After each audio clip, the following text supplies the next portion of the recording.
Bonjour, nous allons parler aujourd'hui de culpabilité.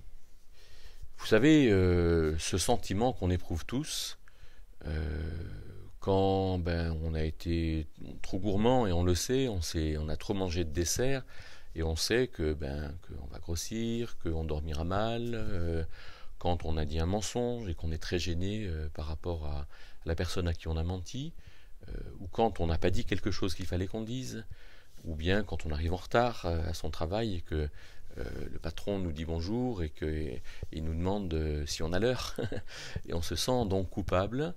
Euh, je crois qu'on ressent tous ce genre de manifestation et peut-être la plus mauvaise des choses est d'être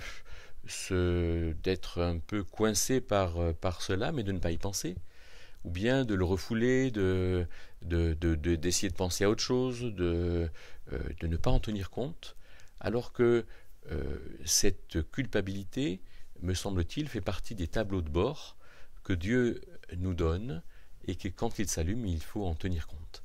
La culpabilité, c'est un des voyants du tableau de bord, comme la peur, comme la colère, comme l'insatisfaction, comme la fébrilité, comme la joie, comme la paix, comme l'amour que l'on peut éprouver à l'égard de quelqu'un.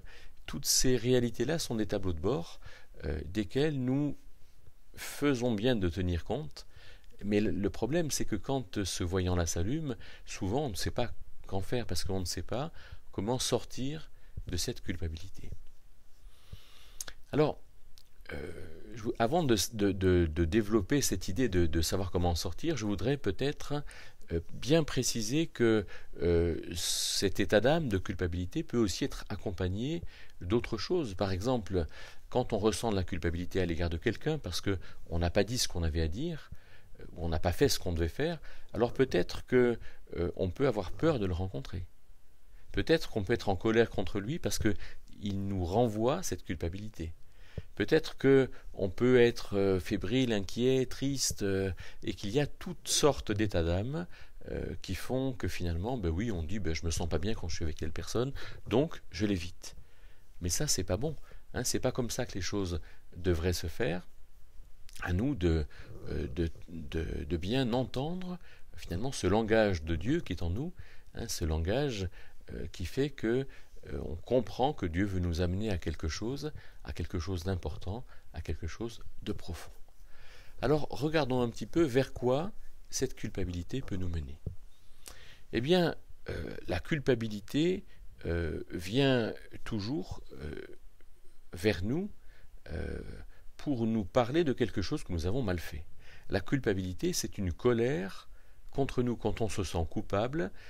C'est que finalement on a fait quelque chose que nous réprouvons, pas forcément quelque chose que les autres réprouvent, mais que nous réprouvons, et de fait la culpabilité nous renvoie vers la chose que nous avons faite, vers les repères que nous avons érigés comme repères et qui nous font dire que ce que nous avons fait est bien ou pas bien.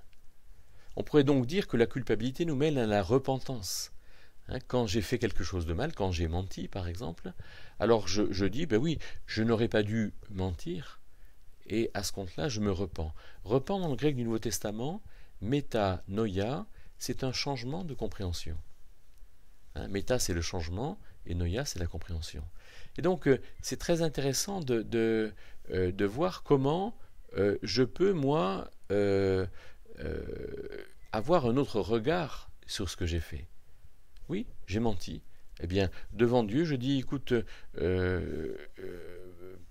je reconnais que j'ai menti, que j'ai mal fait, et j'ai conscience, je suis d'accord avec toi pour dire que j'ai mal fait, et que ce que j'ai fait n'a pas de sens.